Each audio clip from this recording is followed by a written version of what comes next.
என்னன்னாவே புது பாட்டு எந்தன்னேசு தருகிறார். எந்தன்னாவே புது பாட்டு எந்தன்னேசு தருகிறார். ஆனந்தம் கொள்ளுவேன், அவரே நான் பாடுவேன், உயிருள்ள நாள் வரையில். அல்லேலூயா. ஆனந்தம் கொள்ளுவேன், அவரே நான் பாடுவேன், உயிருள்ள நாள் வரையில். எந்தன் நாவில் புது பாட்டு எந்தன் இயேசு தருகிறார். எந்தன் நாவில் புது பாட்டு எந்தன் இயேசு தருகிறார். பாவ இருள் என்னை வந்து சூழ்ந்து கொள்கையில் தேவன் அவர் தீபமாய் என்னை தேற்றினார். பாவ இருள் என்னை வந்து சூழ்ந்து கொள்கையில் தேவன் அவர் தீபமாய் என்னை தேற்றினார். ஆனந்தம் கொள்ளுவேன், அவரே நான் பாடுவேன், உயிருள்ள நாள் வரையில். ஆனந்தம் கொள்ளுவேன், அவரே நான் பாடுவேன், உயிருள்ள நாள் வரையில். எந்தன் நாவில் புது பாட்டு எந்தன் இயேசு தருகிறார். எந்தன் நாவில் புது பாட்டு எந்தன் இயேசு தருகிறார். பாதை நோவும் வந்த போது வேண்டல் கேட்டிட்டார், பாதை காட்டி துன்பமெல்லாம் நீக்கி மீட்டிட்டார். பாதை நோவும் வந்த போது வேண்டல் கேட்டிட்டார், பாதை காட்டி துன்பமெல்லாம் நீக்கி மீட்டிட்டார். ஆனந்தம் கொள்ளுமே, அவரே நான் பாடுவேன், உயிருள்ள நாள் வரையில். அல்லேலூயா. ஆனந்தம் கொள்ளுவேன், அவரே நான் பாடுவேன், உயிருள்ள நாள் வரையில். எந்தன் நாவில் புது பாட்டு எந்தன் இயேசு தருகிறார். எந்தன் நாவில் புது பாட்டு എന്തൻ യേശു തരുகிறாർ. Praise Lord. ദൈവത്തിന്റെ അതിപരിശുദ്ധമായ നാമം വാഴ്ത്തപ്പെടുമാറാകട്ടെ. അനുഗ്രഹിക്കപ്പെട്ട ഈ സമയത്തിനായി ഞാൻ ദൈവത്തെ സ്തുതിക്കുന്നു. ചില നാളുകൾക്ക് ശേഷം ഒരുമിച്ചായിരിക്കാൻ ദൈവം തന്ന അവസരത്തിനായി സ്തോത്രം ചെയ്യുന്നു.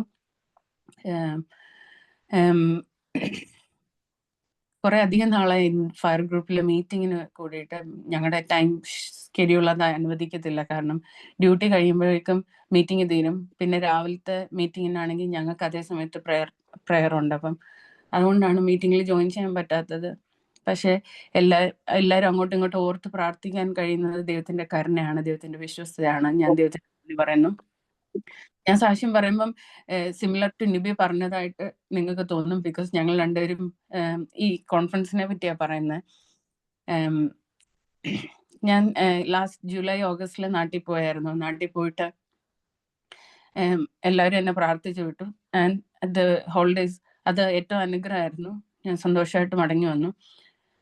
സിൻസ് ഐ കെയിം ബാക്ക് എനിക്ക് ശാരീരികമായിട്ട് വളരെ പ്രയാസങ്ങളിലൂടെയൊക്കെ കടന്നുപോയി. ഒരു ദിവസം രാവിലെ ഞാനിങ്ങനെ 5 മണിയായപ്പം വേദോസം വായിക്കും. അപ്പം വേദോസം വായിച്ചപ്പം ഡാനിയൽ ചാപ്റ്റർ 3 എനിക്ക് വായിക്കാൻ കിട്ടിയത്. അതിൽ ശദ്രക് മേശക് അബേദ്നെഗോവിനെ 7 times തീട അത് കൂട്ടിയിട്ട് ആ തീക്കകത്ത് ഇടുന്ന ഒരു പോർഷനാണ് കിട്ടിയത്. ഞാൻ ആ വാക്യം വായിച്ചോണ്ടേ നിങ്ങളിപ്പം ഞാനിത് പറയുമ്പോൾ നിങ്ങൾ ഓർക്കും ഞാൻ എത്ര ചൈൽഡിഷാണ്. ഞാൻ ഈ വാക്യം ഇതാണെന്ന് കണ്ടോണ്ട് വേദോസം അടച്ചു വെച്ചു പെട്ടെന്ന്. എന്നിട്ട് ഞാൻ കർത്താവിനോട് ചോദിച്ചു, അഗൈൻ നദർ ഫർണസ്, കർത്താവ് ഇതെന്താ രാവിലെ എന്നെ ഇങ്ങനെ പറയുന്നതെന്ന്. എന്നിട്ട് എനിക്കത് പിന്നെ തുറന്ന് വായിക്കാനേ വയ്യ. പക്ഷെ പിറ്റേ ദിവസം രാവിലെ ഞാൻ അതേ സമയത്ത് പ്രാർത്ഥിക്കാൻ ഇരുന്നപ്പം ദൈവാത്മാവിനോട് പറഞ്ഞത് വായിക്കാൻ. അങ്ങനെ ഞാനത് വായിച്ചപ്പം കർത്താവ് അതിൽ നിന്ന് എന്നോട് ഞാനത് മൊത്തം വായിച്ചു. എന്നിട്ട് നമുക്ക് എല്ലാവർക്കും അറിയുന്ന കാര്യമാണ്, അവരെ തീക്കകത്തിട്ടു. Y that furnace? എന്റെ മനസ്സിൽ എപ്പോഴും ഞാൻ ദൈവത്തോട് ചോദിക്കുന്ന ഒരു കാര്യമായിരുന്നു, വൈ ദിസ് ഫേർണസ്? അല്ലെങ്കിൽ എന്തിനാ ഇങ്ങനെ ഒരു തീ? ദൈവമക്കളുടെ ജീവിതത്തിൽ എന്തിനാ ഇങ്ങനെ ഒരു തീന്ന്? പക്ഷെ ഇപ്പം ഡോളി സിസ്റ്ററിന്റെ സാക്ഷ്യം കേട്ട് കഴിഞ്ഞപ്പോ എനിക്ക് അങ്ങനെ ഒന്നും ചോദിക്കാൻ ഒരു യോഗ്യത ഇല്ലാന്ന് മനസ്സിലായി. ബട്ട് ഞാൻ ചോദിച്ചു, കർത്താവ് എന്തിനാ ഇങ്ങനെ, why do you want to do this? അപ്പം ദൈവാത്മാവ് എന്നോട് ആ സമയത്ത് പറഞ്ഞു, എല്ലാ തീയും നിന്നെ ബേൺ ചെയ്യാനുള്ളതല്ല. എല്ലാ ഫ്ലെയിംസും എല്ലാ ഫേർണസും നിന്നെ ബേൺ ചെയ്ത് കളയാനുള്ളതല്ല. ചില ഫ്ലെയിംസ് എന്തിനാന്ന് വെച്ചാൽ നിന്നെ കെട്ടിക്കുന്ന കയറിനെ കരിക്കാനുള്ള, നിന്നെ കെട്ടിവെച്ചേക്കുന്ന ബന്ധനത്തെ ഇല്ലാതാക്കാനുള്ളതാന്ന് ദൈവാത്മാവിനോട് പറഞ്ഞു. എനിക്ക് സമാധാനമായി. അപ്പൊ ഞാൻ ഓർത്തു, ഓക്കെ. എന്നിട്ട് ഞാൻ പിന്നെയും ദൈവത്തോട്, I was like a rebel child. ഞാൻ ദൈവത്തോട് പറഞ്ഞു, but yet you have to put me through the furnace. പിന്നെയും ഫർണസ് ഇട്ടെങ്കിലേ അത് കാണിക്കാൻ പറ്റത്തുള്ളൂ അല്ലേ? അന്നേരം ദൈവാത്മാ പറഞ്ഞു, ഒബ്വിയസ്ലി ഫയറിന്റെ അകത്ത് വീണാലല്ലേ അത് തീ കൊണ്ട് കരിഞ്ഞു പോകുമെന്നും ആ സെയിം ഫ്ലെയിംസിന് നിന്നെ തൊടാൻ പറ്റത്തില്ലെന്നും മനസ്സിലാകത്തുള്ളൂ. ആ വചനത്തിന്റെ അകത്ത് ഇങ്ങനെ എഴുതിയിരിക്കുക. നിങ്ങൾക്ക് എല്ലാവർക്കും പോർഷൻ അറിയാവുന്നതുകൊണ്ട് ഞാൻ വായിക്കുന്നില്ല, ജസ്റ്റ് ആ വേർഡ്സ് മാത്രം വായിക്കുക. അവരെ നമുക്കറിയാം, അവരെ കൊണ്ടിട്ട ആൾക്കാർ പോലും അതിൻ്റെ അകത്ത് ബേൺ ആയിപ്പോയി, അവര് തീർന്നുപോയി. അത്രയും ഫിയറി ഫർണസ്. പക്ഷേ അവിടെ എഴുതിയിരിക്കുക, ആ പുരുഷന്മാരുടെ ദേഹത്തിന് തീ പിടിക്കാതെ, അവരുടെ തലമുടി കരിയാതെ, കാൽച്ചട്ടയ്ക്ക് കേട് വരാതെയും അവർക്ക് തീയുടെ മണം പോലും തട്ടാതെയും ഇരുന്നത് കണ്ടു. ചില ഫർണസ് ഒക്കെ ഇപ്പം വരുമ്പം, ചില ഫിയറി ഫർണസിൽ കൂടെ ഒക്കെ പോകുമ്പോൾ നമ്മളെ കാണുന്നവർക്ക് തോന്നും ഇപ്പൊ തീരുന്നു, നമ്മളെ കൊണ്ടിട്ടവരപ്പൊ തീർന്നും കാണും. ഞാൻ ഹ്യൂമൻ ലെവലിലല്ല പറയുന്നത് കേട്ടോ, നമ്മളെ മനുഷ്യർ തള്ളിയിട്ടെന്നല്ല ഞാൻ പറയുന്നത്. ബട്ട് യെറ്റ് നമ്മളെ ആ പ്രോബ്ലത്തിലേക്ക് തള്ളി വിട്ടവരപ്പൊ തീർന്നും കാണും. യെറ്റ് പക്ഷെ ദൈവത്തിന്റെ വചനം നമ്മളോട് പറയുക, ദൈവത്തെ യഥാർത്ഥമായിട്ട് കർത്താവിനെ സേവിച്ചവരെ അതിൽ കൊണ്ട് ഇട്ടവര് തീർന്നു പോയി. പക്ഷെ ബാക്കിയുള്ളൊരു ഗാലറിയിൽ അല്ലെങ്കിൽ കാഴ്ച കണ്ടുകൊണ്ടിരുന്നവർ പറയാ അവർക്കൊന്നും പറ്റിയില്ലെന്ന്. They were thrown into the furnace. അവരെ തീക്കകത്ത് ഇടുമ്പം അവരെ കെട്ടിവെച്ചേക്കുവായിരുന്നു. ദേ കുഡ്ന്റ് മൂവ്. അവരുടെ കൈ അനക്കാൻ പറ്റത്തില്ല, കാലിനനക്കാൻ പറ്റത്തില്ല. നമുക്കറിയാലോ, കൈയും കാലും എല്ലാം കെട്ടിയാ നമ്മളെ ഇട്ടാ അങ്ങനെ കിടക്കണം, സ്റ്റില്ലായിരിക്കണം. പക്ഷെ ആ തീയിലിടുമ്പം ദേ കേം അലൈവ്. അവരുടെ ആ കെട്ട് വിട്ടിട്ട് അവർ എഴുന്നേറ്റ് നടക്കാൻ തുടങ്ങി. അവരെ തീക്കകത്തൂടെ നടക്കുക. They weren't bound anymore. അവരെ കെട്ടിവെച്ചേക്കുവല്ല, ആരും കെട്ടഴിച്ചത് അവരാരും കണ്ടില്ല. അപ്പം ദൈവാത്മാവ് അത് എനിക്കിങ്ങനെ പറഞ്ഞു വന്നു. ഇത് ഈ പോർഷൻ കിട്ടി. അതിന്റെ താഴോട്ട് പിന്നെ നമുക്കറിയാം, അവിടെ അവര് രാജാവ് തീരുമാനം ഉണ്ടാക്കി ഇവരുടെ ദൈവത്തെ തന്നെ എല്ലാവരും സേവിക്കണം ഒക്കെ ഉണ്ട്. അതിന്റെ ലാസ്റ്റ് പോർഷൻ ഇങ്ങനെ, പിന്നെ രാജാവ് ശദ്രക്നും മേശക്നും അബേദ്നെഗോവിനും ബാബേൽ സംസ്ഥാനത്ത് സ്ഥാനമാനങ്ങൾ കൽപ്പിച്ചു കൊടുത്തു. അപ്പം അങ്ങനെ ഒരു സ്ഥാനമാനങ്ങൾ കൽപ്പിച്ചു കൊടുക്കപ്പെടുന്നതിന് മുമ്പുള്ള ഒരു ഫിയറി ഫർണസ്. പക്ഷെ അത് നിന്നെ കരിക്കാനല്ല, അത് നിന്റെ ബന്ധനം അഴിക്കാനുള്ളതാന്നുള്ള ആ ഒരു റെവലേഷൻ ദൈവം എനിക്ക് തന്നു. ഞാൻ ദൈവത്തിന് നന്ദി പറയാം. പലപ്പോഴും ഞാൻ ഇടയ്ക്ക് നിബിയോടൊക്കെ ഇതിനു മുമ്പ് പറഞ്ഞിട്ടുണ്ട്, ചില സമയത്ത് എനിക്ക് ചില പോർഷൻ ഓഫ് സ്ക്രിപ്ചർ വായിക്കാൻ വലിയ സന്തോഷമൊന്നും തോന്നാറില്ല. ബട്ട് നമ്മുടെ ജീവിതത്തിന്റെ ചില സാഹചര്യങ്ങളിലൂടെ പോകുമ്പം അത് നമ്മുടെ ജീവിതത്തിൽ വലിയ ആശ്വാസമായി തീർന്നിട്ടുമുണ്ട്. ലൈക്വൈസ് ദൈവം എന്നോട് സംസാരിച്ചു, അത് എനിക്ക് ഇന്ന് വരെയും വളരെ ആശ്വാസമായിക്കൊണ്ടിരിക്കുന്നു. ശാരീരികമായിട്ട് ക്ഷീണത്തിലൊക്കെ കടന്നുപോയെങ്കിലും കർത്താവ് സൗഖ്യത്തോടെ ബലത്തോടെ നിങ്ങളുടെ മുമ്പിൽ ആക്കിയിരിക്കുന്നത് ഓർത്ത് ദൈവത്തെ സ്തുതിക്കുന്നു. ഇങ്ങനെ ഇരിക്കുന്ന ഒരു ഈ കോൺഫറൻസിനെ പറ്റി പറയുകയാണെങ്കിൽ, കഴിഞ്ഞ വർഷം ആന്റി നാട്ടിൽ പോണ സമയത്ത് ഞങ്ങള് ഭയങ്കരമായിട്ട് ആഗ്രഹിച്ചു ഇവിടെ ഒരു കോൺഫറൻസ് നടക്കണമെന്ന്. അപ്പം ഒരു ദിവസം ഞാൻ ഇങ്ങനെ ഉറങ്ങുമ്പം ഞാൻ സ്വപ്നം കണ്ടു, വലിയൊരു ഓഡിറ്റോറിയം. അപ്പം നിങ്ങൾ വിചാരിക്കും അങ്ങനെ ഒരു ഓഡിറ്റോറിയം ആണോ ഇപ്പം അയർലൻഡിൽ ഞങ്ങൾ ബുക്ക് ചെയ്തേക്കുന്നത്? അല്ല, that is yet to be revealed, that is yet to come. അത് ഇനി വരുന്നുണ്ട്. And me and Nibi and the rest of the ladies in Ireland believe we are going to be the ഞങ്ങൾ അതിനെ plan ചെയ്യുന്ന organisers ആകുമെന്ന് ഞങ്ങൾ വിശ്വസിക്കുന്നുണ്ട്. അത് വരും. പക്ഷെ this is just the beginning. അപ്പം ഞാനിങ്ങനെ സ്വപ്നം കണ്ടു, ഞാനിങ്ങനെ വളരെ ടോപ്പില് ഗാലറിയിൽ ഇരിക്കുക. And I was looking at the stage and thinking, aunty ഇങ്ങനെ ഒരു സ്വിങ്ങി ചുരിദാറൊക്കെ ഇട്ട് ഇങ്ങനെ ആന്റി അങ്ങോട്ടും ഇങ്ങോട്ടും സ്റ്റേജിൽ കൂടെ നടക്കുക. അപ്പം ഭയങ്കര ഫ്ലോയി സ്വിങ്ങി ആയിട്ടുള്ള ഒരു ഡ്രസ്സൊക്കെ ഇട്ട് ഇങ്ങനെ നടക്കുന്ന. അപ്പൊ ഞാൻ വിചാരിക്കുന്നത് അതായിരിക്കല്ലേ സേറ ആന്റി എന്ന്. അപ്പം അന്നോട്ട് ഐ വാസ് ഷുവർ ഒരു കോൺഫറൻസ് എന്തായാലും നടക്കും and I will be part of it എന്ന് എനിക്ക് ഉറപ്പായിരുന്നു. പക്ഷെ അത് എപ്പം എങ്ങനെയെന്ന് അറിയത്തില്ലായിരുന്നു.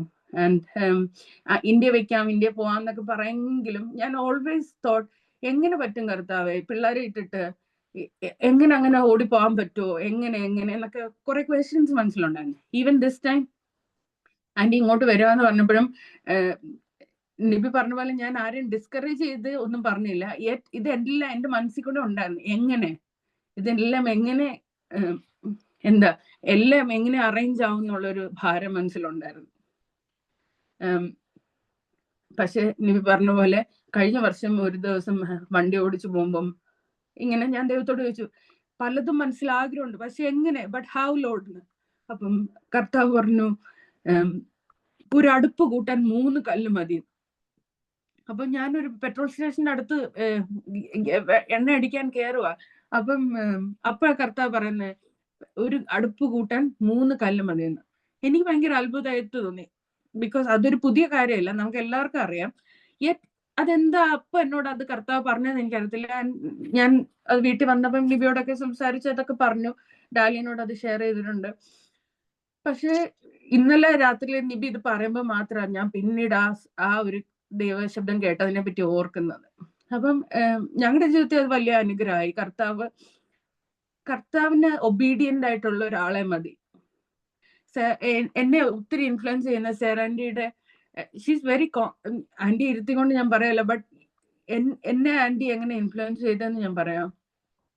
കർത്താവ് പോവാനുള്ള ആ ഒരു ചങ്കൂറ്റം ആന്റി ഉണ്ട്. അപ്പൊ ഞങ്ങൾ ഈവൻ ലാസ്റ്റ് നൈറ്റ് ആന്റി ഞാനും നിബിയും പറഞ്ഞ് നമുക്ക് എന്താ ധൈര്യം ഇല്ലാതെ. അപ്പൊ ഞങ്ങൾ തന്നെ റീസൺ ചെയ്ത് നോക്കി, ഞങ്ങൾക്ക് കുഞ്ഞു പിള്ളേരുണ്ടല്ലോ, അവരെ കേട്ടിട്ട് നമ്മൾ എങ്ങോട്ട് പോവാനാ, എങ്ങനെ പോവാനാന്നൊക്കെ. ബട്ട് ദൈവം ഈ ദിവസങ്ങളിൽ again in the last days കർത്താവ് നോക്കുന്നത് ഒബീഡിയന്റ് ആയിട്ടുള്ള, വില്ലിങ് ആയിട്ടുള്ള, ഈൽഡിങ് ആയിട്ടുള്ള മനുഷ്യരെയാ, സഹോദരിമാരെയാ. He's able to use. And ദൈവത്തിന് നമ്മളെ ഉപയോഗിക്കാൻ ആഗ്രഹമുണ്ട്. നിബി ഇന്നലെ കഴിഞ്ഞ ദിവസം കണ്ട ഒരു വിഷനെ പറ്റി എന്നോട് പറഞ്ഞായിരുന്നു. I don't know why she didn't mention it. പക്ഷെ അവൾ ആ വിഷൻ കണ്ടിട്ട് പറഞ്ഞ ഒരു വചനം എന്നെ ഇന്നലെ രാത്രി മൊത്തം ചിന്തിപ്പിച്ചു. അതായത് കർത്താവ് നമ്മളോട് ഒരു കാര്യം ചെയ്യാൻ പറഞ്ഞിട്ട് നമ്മളത് ചെയ്തില്ലെങ്കിൽ ചെയ്യാൻ വേറെ കുറെ പേര് നമ്മളെക്കാട്ടി ഏബിൾ ബോഡീഡ് ആയിട്ടുള്ളവര്, നമ്മളെക്കാട്ടി ഏബിൾ മൈൻഡഡ് ആയിട്ടുള്ളവര്, ഇന്റലക്ച്വൽ ആയിട്ടുള്ളവര്, അനോയിന്റഡ് ആയിട്ടുള്ളവര്, ദർ ആർ വെയിറ്റിംഗ്. പക്ഷെ ഈ സമയത്ത് നമ്മൾ മിണ്ടാതിരിക്കരുത്. കാരണം നമുക്കിതൊന്നും ഇല്ലാതിരുന്നിട്ടും കർത്താവ് നമുക്കൊരു ഓപ്പർച്യൂണിറ്റി തന്നപ്പം നമ്മൾ അതിനുവേണ്ടി വില്ലിംഗ്ലി ഒബീഡിയന്റ് ആയിട്ട് ഇരുന്ന കർത്താവ് നമ്മളെ യൂസ് ചെയ്യുന്ന. ഈ കഴിഞ്ഞ രാത്രിയിലും ഞങ്ങൾ ഇച്ചിരി നേരം സംസാരിച്ച് പ്രാർത്ഥിച്ചപ്പോഴൊക്കെ അതാ ദൈവാത്മാവ് എന്നെ ഓർപ്പിച്ചത്. സോ ദൈവസന്നിധിയിൽ എന്നെ തന്നെ താഴ്ത്തുന്നു. ഇത്രത്തോളം എന്നെ ഓർത്ത് പ്രാർത്ഥിച്ച, കുടുംബത്തെ ഓർത്ത് പ്രാർത്ഥിച്ച എല്ലാവർക്കും നന്ദി പറയുന്നു. തുടർന്ന് നിങ്ങളെ എല്ലാവരെയും ഓർത്ത് ഞാൻ പ്രാർത്ഥിക്കും. ആൻഡ് ഈ കോൺഫറൻസിനെ ഓർത്ത് നിങ്ങൾ എല്ലാവരും പ്രാർത്ഥിക്കണം. ഞങ്ങൾ 3 പേരെ ഉള്ളൂ എന്ന് ഞാൻ പറഞ്ഞെങ്കിലും അഗൈൻ ഗോഡ് ഞങ്ങളുടെ ആ 3 എന്നുള്ളതിനെ ദൈവം വർദ്ധിപ്പിച്ച് ഇപ്പൊ കുറെ അധികം സിസ്റ്റേഴ്സ് ഉണ്ട്. So I am very glad and God is going to increase again. He is going to extend the boundaries. ദൈവം അത് ഇവിടെ വർദ്ധിപ്പിക്കും, ദൈവം അനുഗ്രഹിക്കും. ആ ദൈവത്തിന്റെ promise and he will do it. ഞാനത് വിശ്വസിക്കുന്നു. Thank you again. അവസരം തന്നതിനായി നന്ദി. Thank you anti.